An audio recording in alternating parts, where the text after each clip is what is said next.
What is up, NFL fans, and welcome back to another episode of the NFL Whip Around. I'm Jeff Hartman, joined by Coach KT Smith. Quick call to action: if you're watching this live on YouTube, just give us a like, subscribe to the channel. We do appreciate it. On the audio side, make sure you check out all of our NFL content, like Coach's Call Sheet podcast, my For Your Viewing Pleasure podcast with Wesley Coleman, and a bunch of other great content. Check this out there. But Coach, what's going on? Not much, Jeff, man. Another exciting week in the league. Plenty to talk about. Eager to get going. Real quick, just kind of like want to get your thoughts on. I titled this podcast, "The Cream is Rising to the Top." I do feel like that's happening. You agree? I think we're starting to see some separation. We're now into the middle part of the season. Weather's getting a little colder. Teams are, sometimes you get all summer to plan, and your best games are right out of the gate, and now teams start to figure out a little bit, and you got to make adjustments, and we're kind of seeing that separation occur.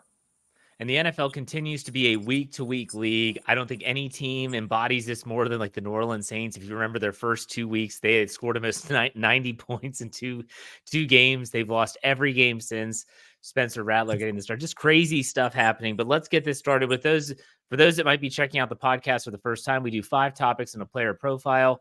We're going to start off with our top topic is the Detroit Lions, who are coming off of a huge win over the Dallas Cowboys, 47-9. But the caveat here is that they lost Aiden Hutchinson for the year after a gruesome leg injury, which he actually, I read it was a compound fracture.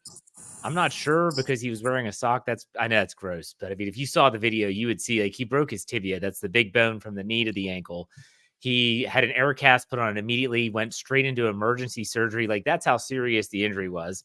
But when you assess this game, which team got the worst of it? The Cowboys, who got absolutely blown away, or the Lions, who lost one of their best players, who was the NFL sack leader at the time, in Aiden Hutchinson? What are your thoughts there, Coach? Yeah, I mean, I think the immediate sense is that it was the Lions because that's a devastating injury. I probably talked about this before on the show. My son's a Lions fan. He's 11. He went to his grandma's house. His grandmother, my mother-in-law, lives right down the street from us. He's like, "Oh, can I watch the Lions game at grandma's house?" That's great. He came home a couple hours later wearing his Aiden Hutchinson jersey, just devastated. So it was obviously rough for him. That's his favorite player. But I think Detroit will rebound from that. I mean, Hutchinson's a star, but he's also a guy who I think the Lions can figure out some ways to mitigate that loss. So for me, it's the Cowboys because one, you lose in Jerry World on Jerry's 82nd birthday, 47-9 in a nationally televised contest. It exposes the flaws that exist in Dallas, particularly on the defensive side of the ball. And I just don't know, man, if Mike McCarthy is going to survive this season. I mean, the Cowboys are a high-profile franchise that have spent a ton of money and really pushed all their chips to the center of the table on this season. And this is not the first time now that they've just been straight up blown out at home. The last time they were home, the Saints blew them out. So I don't know, man. I think Dallas has got deeper problems than injuries. Yeah, I mean, you think about Dallas and the lead up to this. Detroit looked like a team coming off of their bye week. They looked fresh. They looked like they were prepared. They had an extra week to game plan. Dallas has been decimated with injury. They were banged up before last week's game on Sunday Night Football against Pittsburgh and then had even more injuries in that game.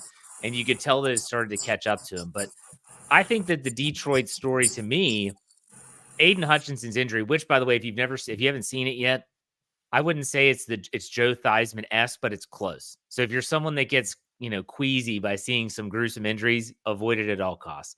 But that was similar. I know, Coach, you remember the Joe Theismann injury. Would you say it was as bad or no? It was bad, man. And I told Jeff before the show, I didn't know it had happened. And something on Twitter said the Aiden Hutchinson play. So I just thought it was like, oh, Aiden Hutchinson made a great play. So I watched it, and it was not what I was expecting. Yeah. I was not laughing at the injury.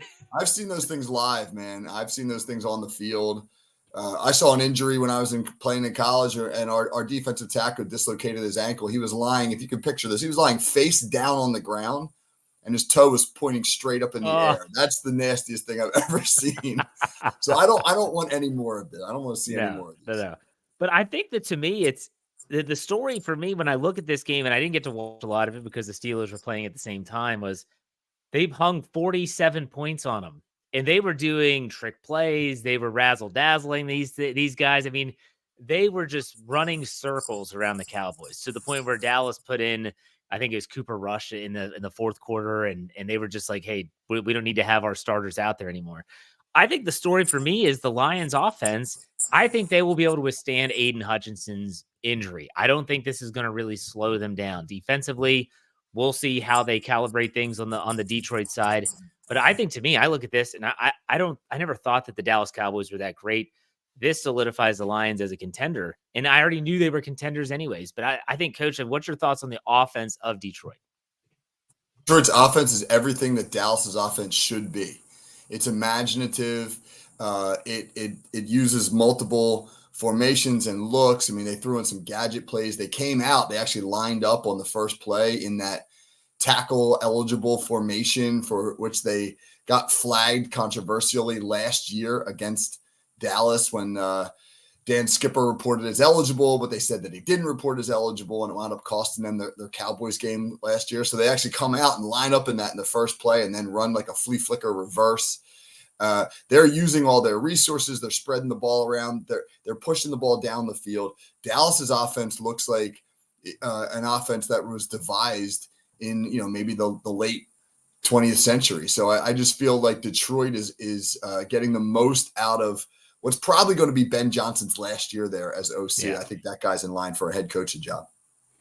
All right, let's switch gears, go to our second topic, which was probably, I think a lot of people tab this as the game of the week. It was a 1:00 kickoff in Baltimore against the Commanders, and Lamar Jackson outdueled rookie Jaden Daniels as the Ravens racked up nearly 500 yards of offense in their 30-23 win over the Commanders. Does Baltimore have the league's best offense? That's a good question. What do you think? Well, I don't know if it's the best, but it's certainly among them. I mean, they're doing some scary things right now. You look at the numbers. Lamar Jackson is on pace for 4,300 passing yards and 1,100 rushing yards. I mean, that's scary, man. That's a 5,400 yard season from Lamar Jackson. Derrick Henry leads the NFL in rushing by over 100 yards. He leads the league in touchdowns. They've got the ability right now to hit you in ways that make it really tough to defend, man. You drop guys into the box and get aggressive. Then Jackson makes plays outside the pocket or on those zone reads where he pulls the ball and he gets to the edge. You play too high, they're going to pound you with Derrick Henry. The Commanders blitzed the heck out of Jackson yesterday, and that was a problem because he just gutted them pulling the ball and getting onto the edge. So it feels right now like Baltimore's got the answers. But as you and I have talked about before, this is not the first time that you've been able to have this conversation about Baltimore in October. And what's the conversation about Baltimore in January? That's really where the narrative has changed the last few years. So for right now, I'm willing to say right now, they certainly have one of, if not the best offense. Let's see how that plays out. I would say I think they have the league's most explosive offense. When you watch the Ravens, and I sadly have to do that more than I'd like because I'm a Steeler fan and I'm curious about the division, they can get chunk plays better than I think anyone else in the league, whether it's through the air, and they've got a multitude of tight ends, Zay Flowers. You've had some other receivers coming up big. Derrick Henry's broken off some really long runs, and for a big guy, he still has breakaway speed, which is still shocking to see after all these years. And then Lamar Jackson, oh, by the way, he's a threat to run it the distance every time he drops back or if they do a designed run. I think by far they have the most explosive offense in the NFL. But my question for you, Coach, is what about this defense? Look, when the Commanders, I knew this about the Commanders when they played the Cincinnati Bengals and neither team punted. I don't think they punted the entire game. I'm like, well, that's not good defense. We know Cincinnati has issues. But Baltimore's defense at the same time has not been up to their typical standard. They surrender 23 points. And Jaden Daniels does have his struggles at times, but still, what's your takeaway on Baltimore's defense? Is this a team that has to outscore everyone to win now? I think that they might, be built that way. They've invested a lot of money into the offense. I thought their scheme yesterday or on Sunday against Washington was pretty good. Jaden Daniels has made a lot of plays vertically and up the sideline, so they got into a lot of cover 2 stuff, and they forced those outside routes back into the middle of the field, and they made him read the middle of the field. And that's a much tougher area for a young quarterback, or really for any quarterback to read, than when you just kind of operate outside the numbers. So I wonder if that'll be a template that other defenses will follow going forward, right? Kind of force the Commanders' passing game into the middle of the field and make Daniels operate there. But you're right. I think Baltimore right now, in losing DC, Mike McDonald, who's now the head coach in Seattle, and losing players like Patrick Queen, they're clearly better on the offensive side of the ball, and that unit is going to have to carry them. It's going to be interesting to see, because Baltimore also, their offensive line can be suspect. They are still good, but again, the Commanders' defense is not a top tier unit. The Ravens did what we thought they would do against that defense. I do want to get your takeaway from Jaden Daniels, though. This is kind of like the first bump in the road for him as a rookie. We've talked about, do you believe in the hype in past episodes? What was your takeaway from him in this game? The Ravens players after the game were very complimentary of him. Roquan Smith said, that kid's the real deal. And I thought Baltimore had a good scheme for him. And the key to his success moving forward, as with just about anybody in the NFL, is, once they kind of figure out plan A, right? Jaden Daniels has been able to operate largely on plan A, vertical passing game, getting him out of the pocket, and running him in strategic situations. What's plan B? Now, Cliff Kingsbury and Jaden Daniels are going to have to say, all right, well, if teams are going to force us into the middle of the field, what do we like to do there? How can we get teams out of that? How can we hurt them, exploit them, etc.? So I'll be very interested to see what his next move is. But as of right now, over the first 6 weeks of the year, I think he's unquestionably been the best quarterback in this rookie class, and certainly the front runner for Rookie of the Year. I agree 100%. All right, let's go to our next topic here. A player or team who you feel is flying under the radar through 6 weeks of the season. This could go in a lot of different ways, Coach. Where are you going first? Yeah, I was thinking about this for a little while. All right, I'm going to give you a name. Tell me if you know this name. All right, ready? Yeah. Liam Cohen. No, Do you know that name? Nope. Yeah, no. Right. I didn't know it until a couple weeks ago. And you and I were talking about Baker Mayfield, right? And when I was like, man, why is Baker Mayfield having sort of this mini Geno Smith rejuvenation to his career? And started, looking at what Tampa was doing a little bit, and came across the name Liam Cohen, who's the offensive coordinator for the Buccaneers. Another one of these young guys, 38 years old, made his bones in the college ranks as a college OC. And then, like so many successful NFL coaches, came up into the NFL and did a bit of an internship, so to speak, with the Rams under Sean McVay. It's unbelievable what that McVay coaching tree has produced in the NFL. And now Cohen is the OC in Tampa, and that offense has really taken off. They hung 51 on the Saints on Sunday. And I think the way they did it was really interesting. Baker Mayfield had a miserable second quarter. Right? Tampa's up 17-0, and then he throws 3 picks in the second quarter alone. And in the second half, Liam Cohen says, we're just going to run the ball.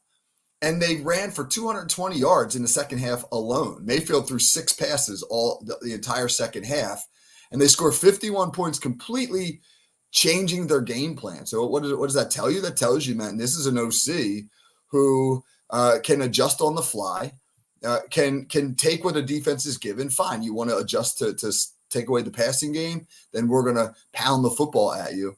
And he seems to be kind of in that list of these young play callers who now might get a head coaching shot down the road. So I think he's a guy who most people don't know in the league, but is a name that will become familiar as time goes. That's a good one. I'm going to be honest. So flying under the radar, when I was thinking about this, I was like, okay, a team that's playing well. I was going the team route, not the player. Okay. So I was going team route. I was thinking, okay, I feel like the Packers are kind of flying under the radar. So I look up the standings, and holy cow, I'm shocked when I see that the Packers are in last place in the NFC North. But then I look at the NFC North, and that division to me is flying under the radar, because the worst team in the division is 4-2. Yeah. You have the Vikings at 5-0, the Lions at 4-1, and the Bears and Packers at 4-2.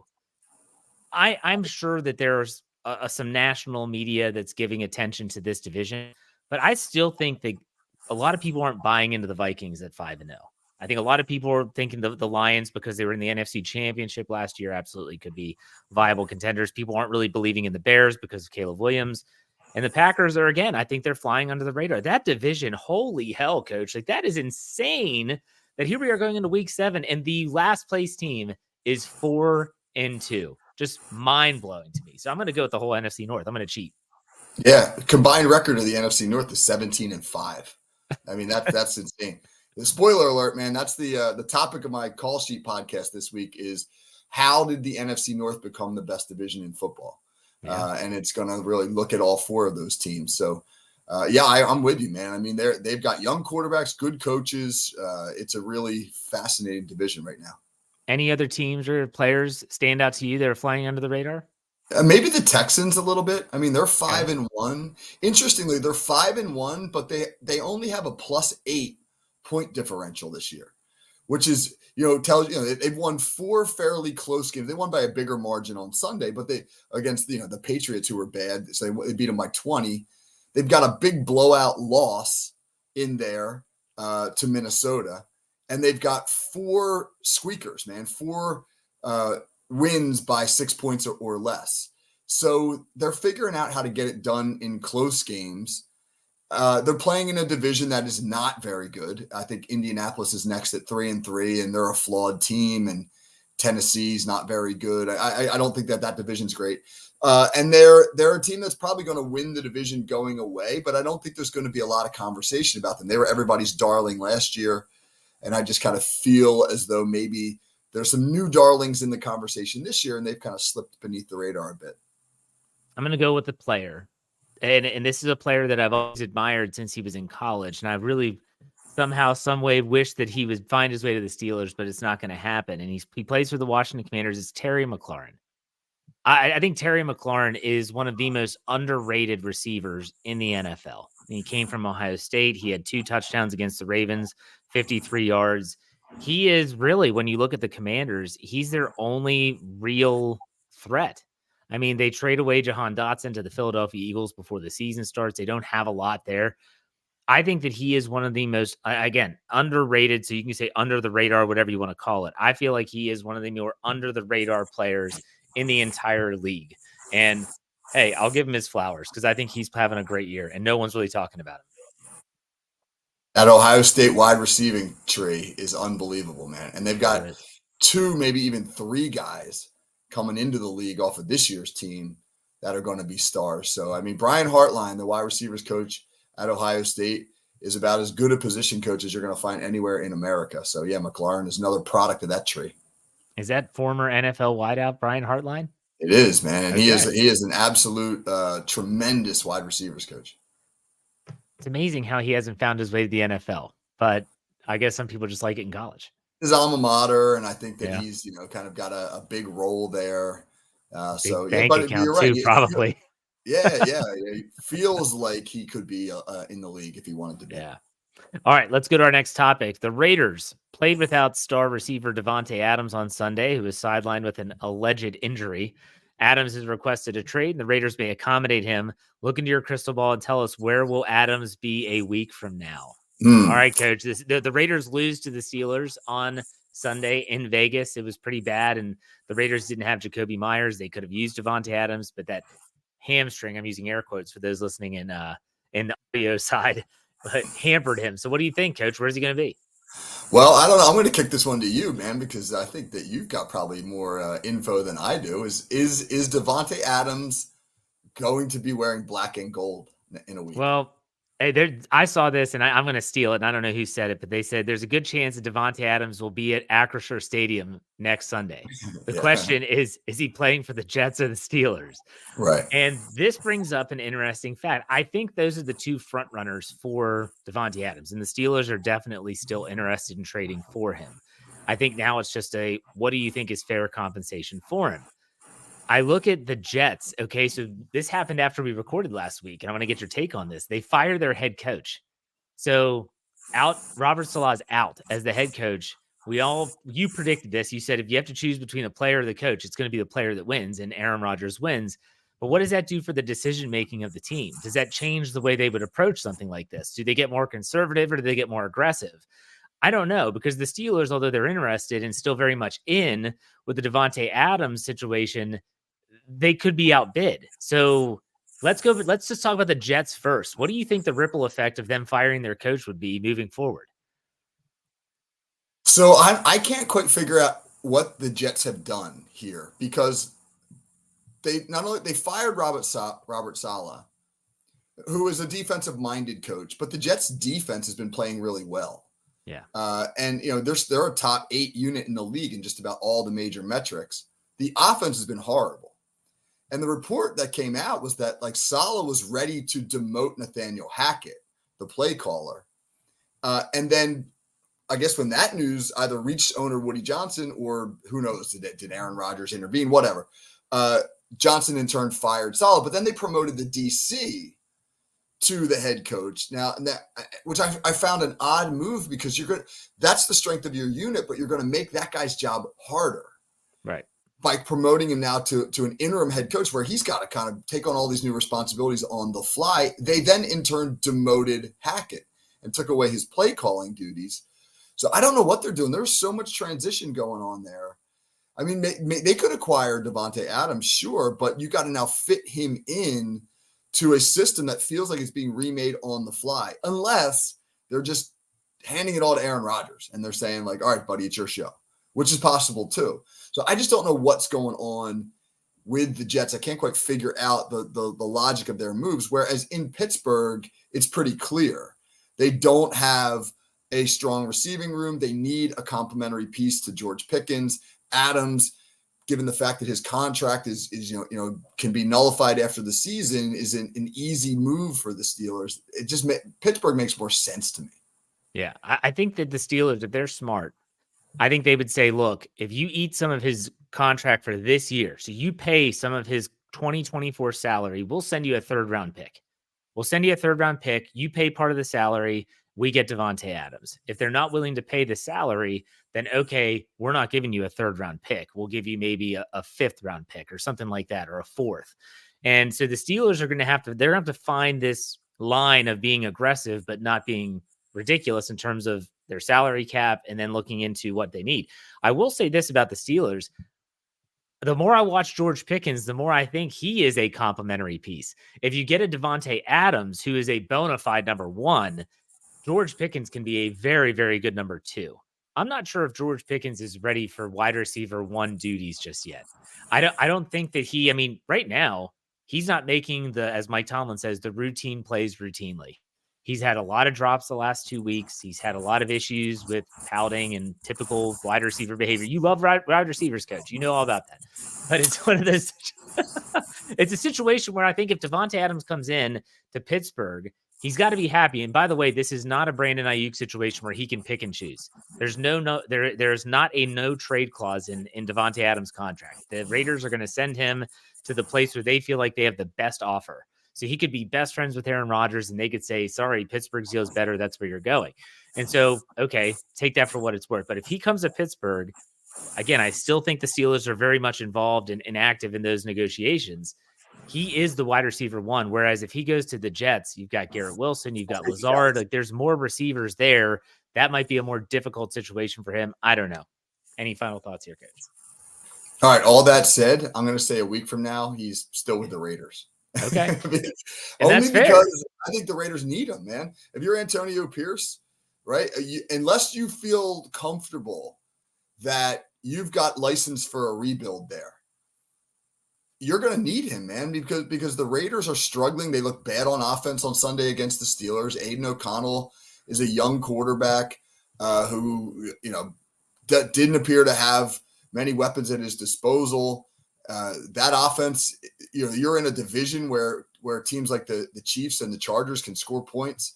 You got to be better on offense if you're the Raiders. And I mean, unless they're willing to say like, all right, man, we're going to kind of mail in the season and try to acquire some assets and build for next year, they're going to need him. Yeah, but you got to ask, like, if he's not happy there, if he's disgruntled, even with Aiden O'Connell, a quarterback, keeping him, although that's been the trend amongst the media outlets, is that he's going to stay. How effective is he going to be? If this guy wants out, is he going to be playing hard? Is he going to be half-assing it all around the field?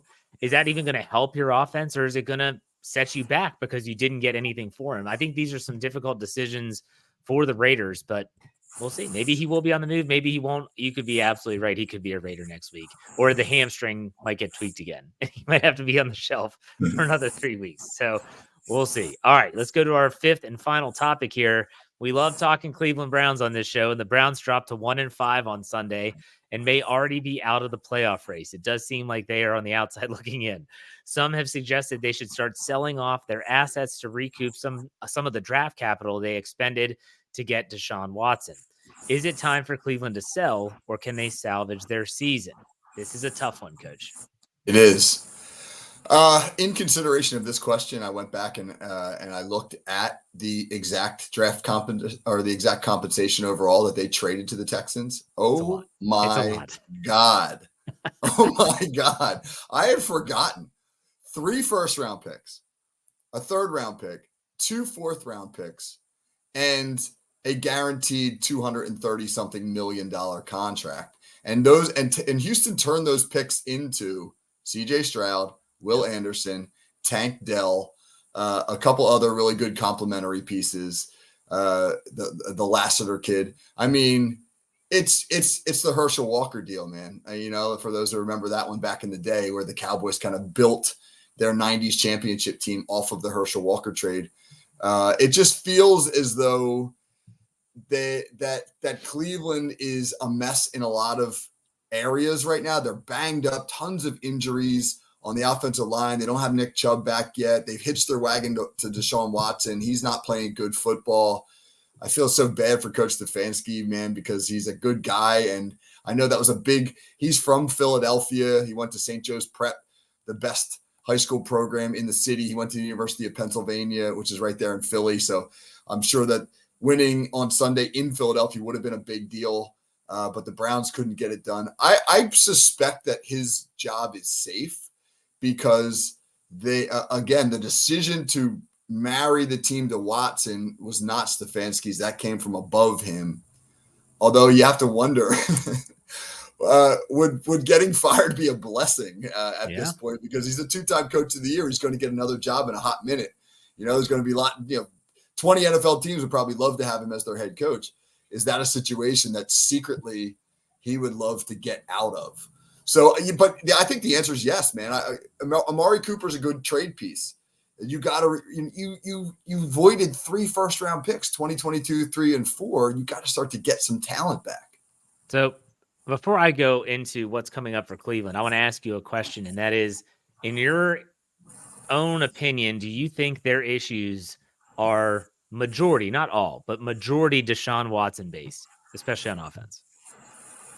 I think the injuries are really where you have to start, because they were down 3 starters on the offensive line plus their star running back when this season started, and they had to put a ton on Deshaun Watson's shoulders, and he showed early in the season that he struggled with that. So I mean, maybe it's a combination of the two. Like, when you give up all that draft capital, all that money to acquire a Deshaun Watson, you're banking that he's a guy who we can put everything on his shoulders. You're saying he's an elite quarterback.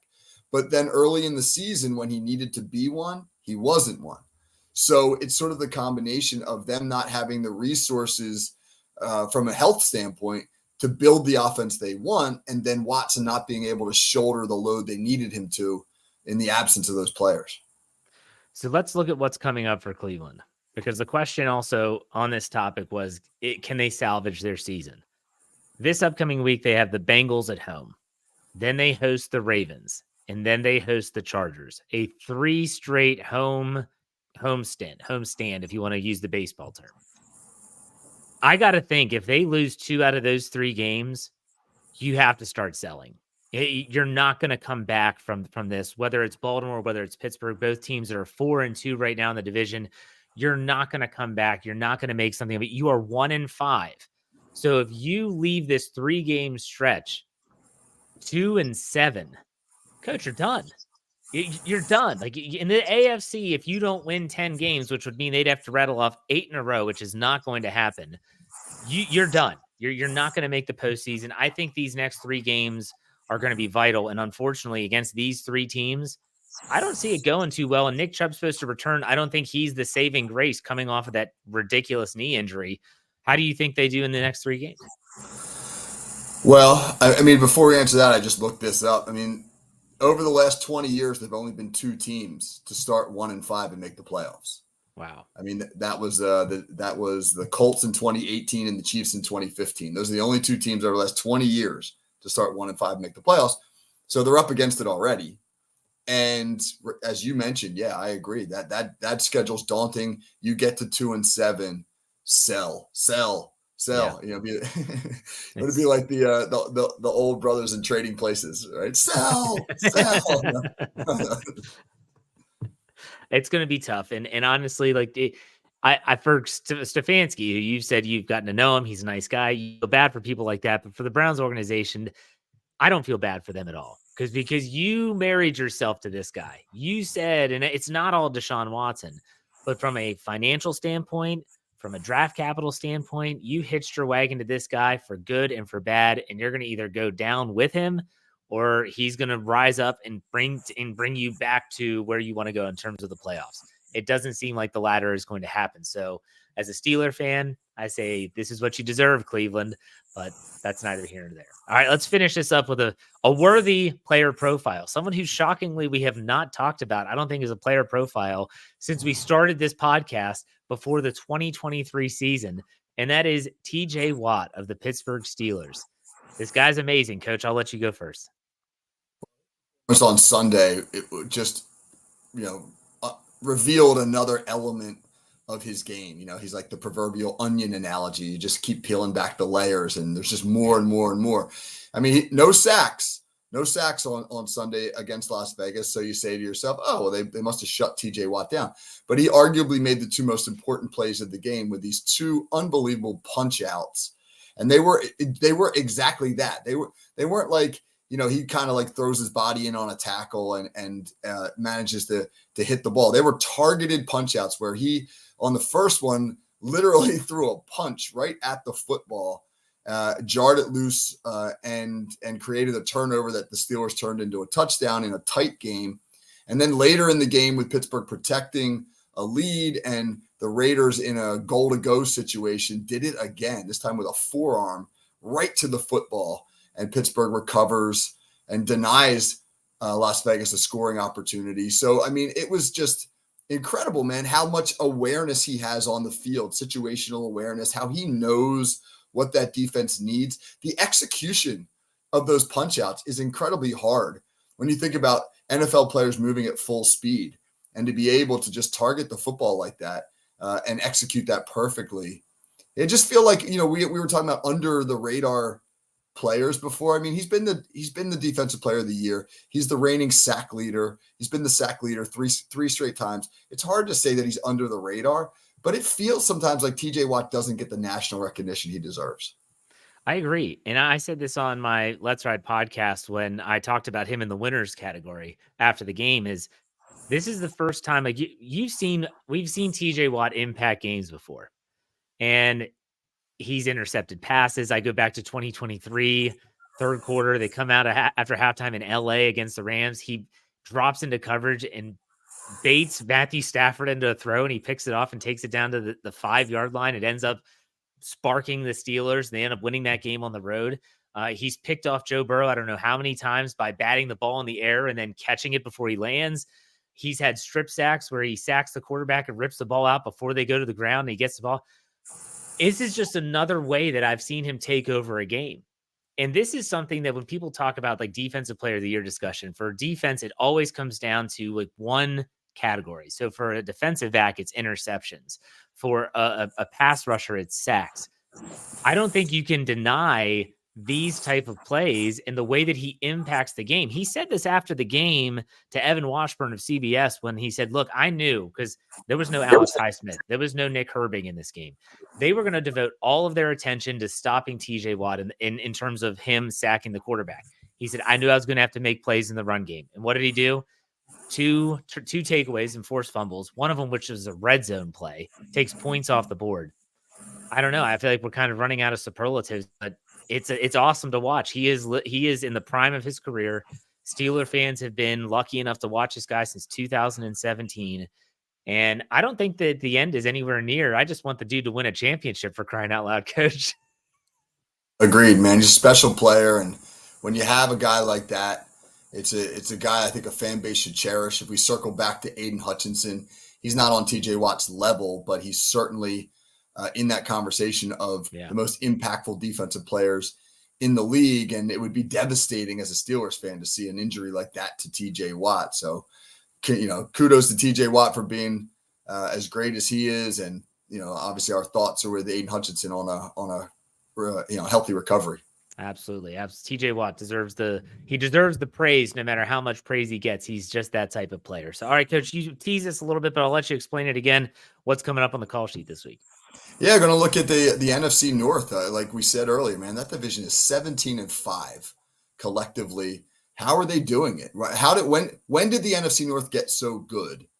And why are they the most dominant division in football right now? That'll be the topic of the call sheet this week. Awesome. Perfect. Love it. And make sure you check out all of our podcasts on the Fans First Sports Network NFL feed by searching FFSN NFL. Thank you all for watching or listening. We'll see you next week on another NFL Whip Around. Take it easy.